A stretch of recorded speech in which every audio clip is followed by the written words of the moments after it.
కొత్త అప్డేట్ అనమాట H1B visa మీద. సో హాయ్ అండి, నా పేరు శివాని. నేను కరెంట్లీ యూఎస్లో ఉంటున్నాను.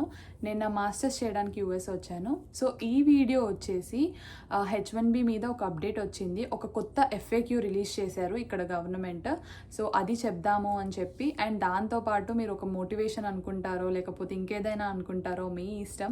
సో ఎవరికైతే ఇది యూస్ఫుల్ అనిపిస్తుందో వాళ్ళందరికీ ఇది పంపియండి. So without any late let's begin the show. So ఒకవేళ మీరు నా ప్రీవియస్ వీడియో చూసుంటే అందులో నేను చాలా క్లారిటీగా H1B ఇది ఎవరికి అప్లికేబుల్ కాదు అని చెప్పి నేను చాలా క్లియర్గా చెప్పాను. సో దానిలో అయితే ఏం చేంజ్ లేదు. ఒకవేళ మీరు ఆ వీడియో చూడాలి అని అనుకుంటే ట్యాగ్ చేస్తాను, వెళ్ళి చూడండి.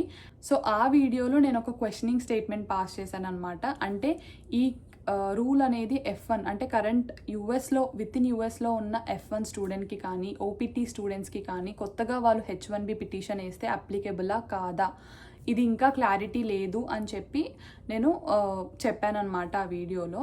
సో ఆ క్వశ్చన్కి ఇప్పుడు ఆన్సర్ ఏంటంటే, వాళ్ళు అదే రోజు ఈవినింగ్ ఒక FAQ రిలీజ్ చేశారు. అదేంటి అని అంటే, this rule is applicable for any new petitions filed after September 21st, 2025 అని చెప్పారు.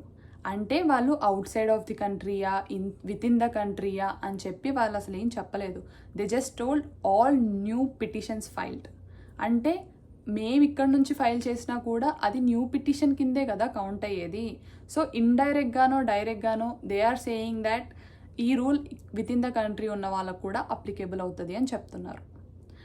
కానీ అదే FAQలో ఇంకో దగ్గర ఏం చెప్పారు అని అంటే, ఒకవేళ $100,000 వాళ్ళు కట్టకపోతే ఎంట్రీ డినై చేస్తాము అని చెప్పి కూడా చెప్పారు. సో మేము ఆల్రెడీ యూఎస్లో ఉన్నాము. సో మాకేంటి అనేది స్టిల్ వీఆర్ ఇన్ కన్ఫ్యూజన్. అంటే ఆ వర్డింగ్స్ని మేము పట్టుకుంటే మాత్రం 2 డిఫరెంట్ మీనింగ్స్ వస్తున్నాయి కాబట్టి we are still not clear. But ఆ ఒక్క స్టేట్మెంట్నే పట్టుకుంటే మాత్రం it directly says that it is applicable within the country also. So we are still not clear. But నిన్ననే ఒక ఇంటర్వ్యూ జరిగింది. ఆ ఇంటర్వ్యూలో they told it clearly that February వరకు ఈ దానికి క్లారిటీగా అన్నీ వస్తాయి అని చెప్పారు. స్టిల్ ఆ H1B వన్ టైమా లేకపోతే ఎవ్రీ ఇయర్ అనే దానికి they again gave the clarity that it's one time payment అని చెప్పి. సేమ్ ఇంటర్వ్యూయర్ ఈ క్వశ్చన్ కూడా అడిగింది దట్ వీసా హోల్డర్స్కి ఇది అప్లికేబుల్ కాదా అని అంటే, దానికి they did not give any answer. They just told that February వరకు క్లారిటీ అన్నీ వస్తాయి, ఒక్కొక్కటి తెలుస్తుంది అని చెప్పారు, అంతే. సో ఈ అప్డేట్ నేను మీకు ఇవ్వాలి అనుకుంటున్నాను. దాంతో పాటు I also want to tell that ఈ ప్రాక్లమేషన్ అనేది జస్ట్ 12 months వరకే వ్యాలిడ్ ఉంటుంది. సో September 21st, 2025 నుంచి ఇది స్టార్ట్ అయింది కాబట్టి September 21st, 2026 వరకే ఇది వ్యాలిడ్. దాని తర్వాత ఇది ఎక్స్టెండ్ అవుతుందా, లేకపోతే అక్కడికే ఎండ్ అయిపోతుందా, లేకపోతే ఏదన్నా మోడిఫికేషన్స్ వస్తాయా, లేదు అని అంటే ఏదన్నా లా సూట్ పడుతుందా, we don't have any clarity. So ఈ క్లారిటీ లేనప్పుడు we should not take any decisions. ఏదైతే మనం ఫ్యూచర్లో రిగ్రెట్ అయ్యే డెసిషన్స్ అయితే వీ షుడ్ నాట్ టేక్ అని చెప్పి నేను చెప్తాను.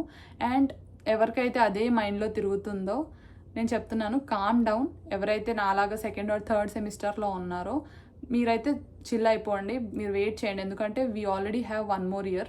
సో కొన్ని డేస్ బ్యాక్ సెవిస్ టర్మినేషన్ అయ్యింది. అప్పుడు కొందరు స్టూడెంట్స్ వెళ్ళిపోయారు. తర్వాతకి ఇక్కడ లా సూట్ వేసిన తర్వాతకి మళ్ళీ సెవిస్ రీయాక్టివేషన్స్ అయ్యాయి.